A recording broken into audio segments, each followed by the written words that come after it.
अस्सलाम वालेकुम, मैं हूं जाफ़र हुसैन और आप देख रहे हैं मेरा यूट्यूब चैनल क्रिकेट की खबर। जैसा कि आप जानते हैं कि पाकिस्तान को पिछले मैच में इंग्लैंड के खिलाफ बदतरीन शिकस्त का सामना करना पड़ा मुल्तान में। तो बाकी दो टेस्ट मैच रहते हैं, एक मुल्तान में और एक रावलपिंडी में है।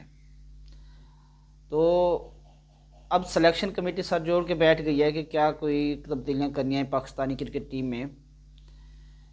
बाज़ खबरसां का यही दावा है कि नसीम शाह और शहीन शाह को खिलाने के हक़ में नहीं है ये सिलेक्शन कमेटी।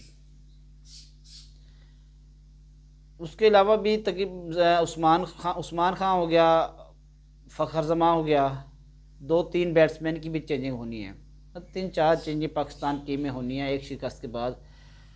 तो मैं पहले मैच में यही कह रहा था कि पाकिस्तान को कम से कम 3 से 4 स्पिनर के साथ मैच खेलना चाहिए, क्योंकि पाकिस्तान में और एशिया में बिलखसूस स्पिन ट्रैक ही बनते हैं। यूरोप में चले जाए तो फास्ट ट्रैक होते हैं, हमारे यहाँ स्पिन ट्रैक ही बनते हैं ताकि स्पिन को सही मदद मिल सके। तो इन्होंने एक ही रेगुलर स्पिन बॉलर के साथ एक दो पार्ट टाइम लगा दिए।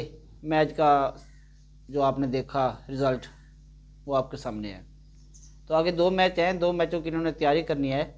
तो तब्दीली अब की जा रही हैं। ये सुनने में भी आ रहा है कि कप्तान शाह मसूद के हटा के ना किसी और को कप्तान बना दें, लेकिन ये गलती होगी। सीरीज़ के दौरान ही कप्तान हटा के दूसरे कप्तान को बनाना ये बहुत बड़ी गलती होगी। ये सीरीज़ मुकम्मल होने दें, जैसे तैसे भी पहले भी मैच हारते रहे हैं हम।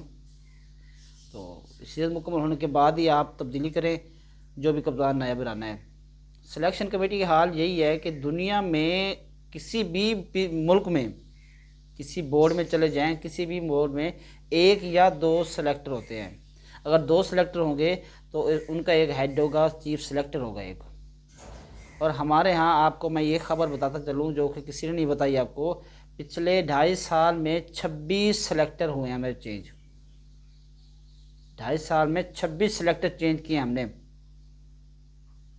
और पिछले 2.5 साल को छोड़ें, जो हालिया हमारे जो सिलेक्टर हैं इस टाइम, किसी मुल्क में इतने सिलेक्टर नहीं होते। हमारे यहाँ 11 सिलेक्टर हैं। 11 रुकनी टीम को सिलेक्ट करने के लिए 11 सिलेक्टर हमने रखे हैं। भी क्या फ़ायदा इनका। और फिर इससे मज़े की बात यही है कि इनका कोई चीफ सिलेक्टर भी नहीं है, इनसे पूछने वाला कोई नहीं है। हमेशा दुनिया में ऐसा ही होता है कि अगर 3 सिलेक्टर हैं तो उनसे यही होता है कि एक उनका चीफ सिलेक्टर होता है, ताकि अगर कमेटी जवाब दे होते हैं चीफ सिलेक्टर को। हमारे यहाँ कोई चीफ सिलेक्टर नहीं है, कोई इनसे जवाबदेह भी नहीं है, कोई पूछ नहीं सकता भी क्या हो गया। 11 सिलेक्टर के आपको मैं गिन गिन के नाम बता सकता हूँ।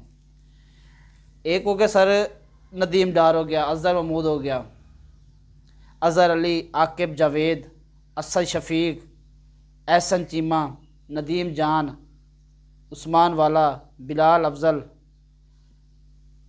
और मोहम्मद यूसुफ भी कमेटी का हिस्सा थे। हालिया पिछले हफ्ते में उन्होंने ये सीरीज़ से पहले उन्होंने इस्तीफ़ा दे दिया है। उनको पता है कि पाकिस्तान का कोई पुरसान हाल नहीं है। नदीम डार की आपको खबर सुनाते हैं। नदीम डार एक पाकिस्तान के अंपायर हैं। हम पाकिस्तान के अंपायर क्या, इंटरनेशनल अंपायर हैं तो पाकिस्तान के ही इंटरनेशनल अंपायर। उन्होंने अंपायरिंग छोड़ के ना बिल्कुल, उनका तो यही था कि वह रेस्ट करना है, लेकिन पाकिस्तान ने उससे पता किस पंगे में फंसा दिया है, उसको सिलेक्टर बना दिया है। एक इंटरनेशनल अंपायर को सिलेक्टर बनाना बिल्कुल बेवकूफ़ी है, जो इंटरनेशनल क्रिकेट खेला भी नहीं है। सबसे बड़ी बात, अगर वो डोमेस्टिक अंपायरिंग करता होता तो उसको पता होता कि पाकिस्तान में कौन से खिलाड़ी अच्छा खेल रहे हैं, किन को सिलेक्ट करना है। वो बेचारा तो डोमेस्टिक काफ़ी अरसे से अंपायरिंग छोड़ चुका है, अब इंटरनेशनल अंपायरिंग करता था, उसको उठा के ना सिलेक्टर बना दिए। ये हमारा हाल है पीसीबी का। और इसके अलावा इंडिया को देखें, इंडिया ने हालिया उनकी सीरीज़ होने वाली है न्यूजीलैंड के साथ। न्यूजीलैंड और इंग्लैंड दोनों तकरीबन बराबर की टीमें हैं। उनकी मैच होने वाले हैं न्यूजीलैंड के साथ टेस्ट सीरीज़।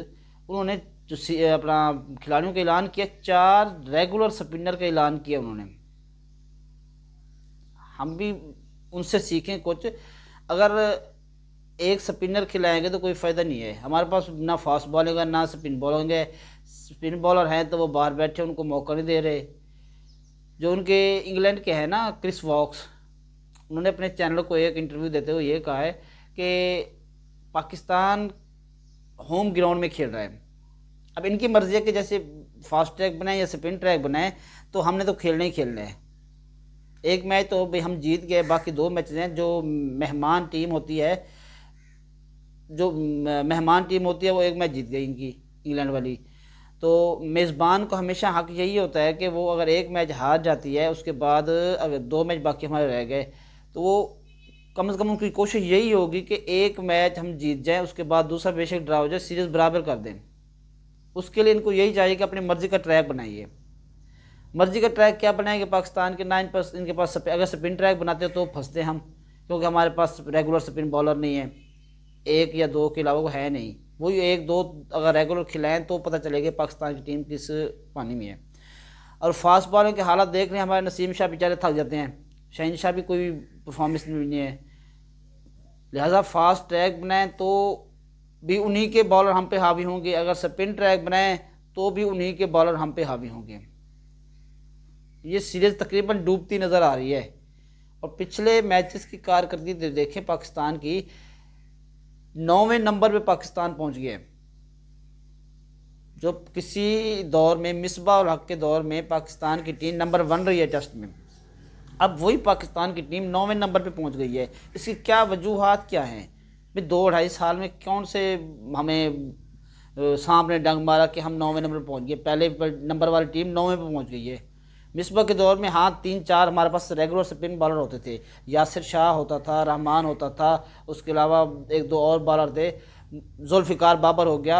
मेन हमारे जो अटैक स्पिन था हमारा, हम कभी मैच हारते नहीं थे, मैच अगर जीतते भी नहीं थे ना, हारते भी नहीं थे, मैच ड्रा होता था।